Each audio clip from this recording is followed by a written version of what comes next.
advances in technology, how has that affected your music making along the way? Immensely.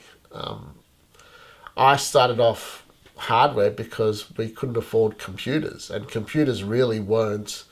They couldn't manipulate audio. They were really just glorified MIDI sequences. Well, they were MIDI sequences, I should say.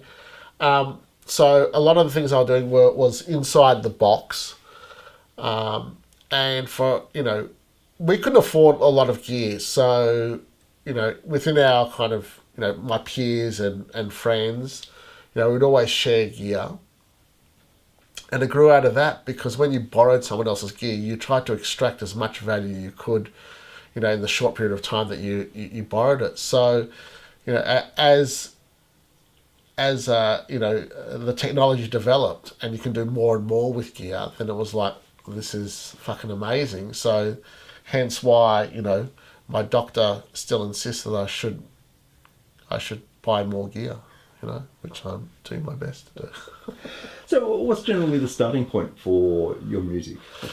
That's a good question because that's part of my my research. So it really is. It starts off pretty much with a drum machine and a synthesizer, and for me, it's really the 303,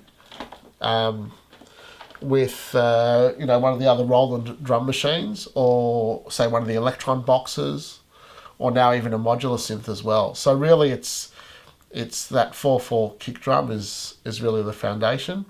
Then I work around it. Doesn't necessarily mean that the end result is a 4/4 track, but it's generally one drum machine, one synthesizer. And the weird thing is that a lot of drum machines these days are synthesizers as well. So yeah. What's been an essential piece of gear along the way? Something you couldn't live without? I couldn't live without a 303 and a 909 because I think they were the two pieces of gear that actually gave me agency to perform live as well. So it was how I started performing live, and I had the Ensoniq ASR10 sampler, which was a sequencer and sampler, was my first foray into recording on my own. But the 909 and 303 was something that allowed me to, gave me that license to perform. So I just naturally am drawn towards it every time I make something, And it's fair to say there's lots of updated machines that can replicate their function and sound, but there's something that I think I have like a muscle memory with these machines after 25 years. So once you've created something here in your studio, and then transferring that to a live performance, is that sometimes tricky? No, because what I do in the studio is exactly what I do live. I don't prepare something for a live show that, here's a set of phrases or sounds. Really, when I perform live, it's my research, I call it my instrument. So my instrument is, a series of different machines all hooked up together. Just in this studio, I have more choices. And when I perform live, I don't have the luxury of space. So, I think of, the small pairings of, the devices that make up my instrument. So it's actually no different. When I do a live show, how do I prepare? Well, I kind of, think of what machines I'm going to take. I'll, hook them up together in this studio and kind of just have kind of a run through. But I don't have a sequence that I run through. I don't have set,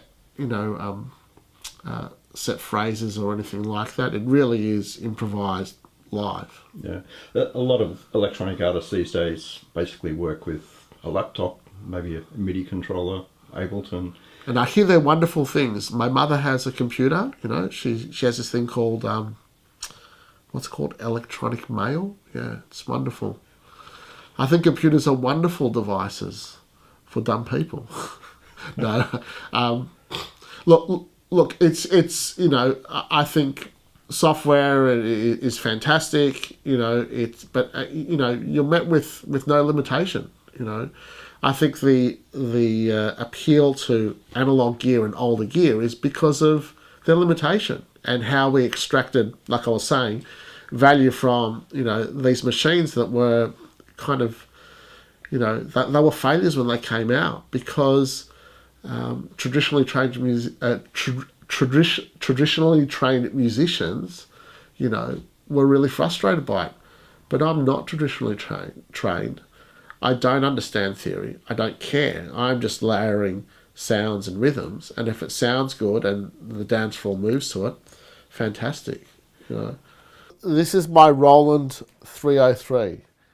This is the original 303 that I purchased 25 years ago.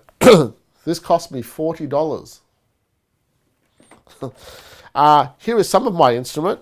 So here's the new 303 that Roland did recently, the TB03, which is a digital emulation or simulation of the 303. And here's another 303. This is a modified Devilfish 303.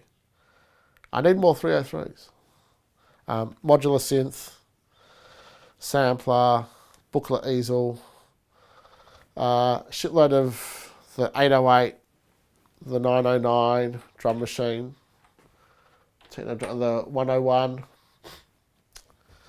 These are a few of my favourite things. Yeah, and you can see that Roland the boutique stuff have been re-released, which I think they're fantastic.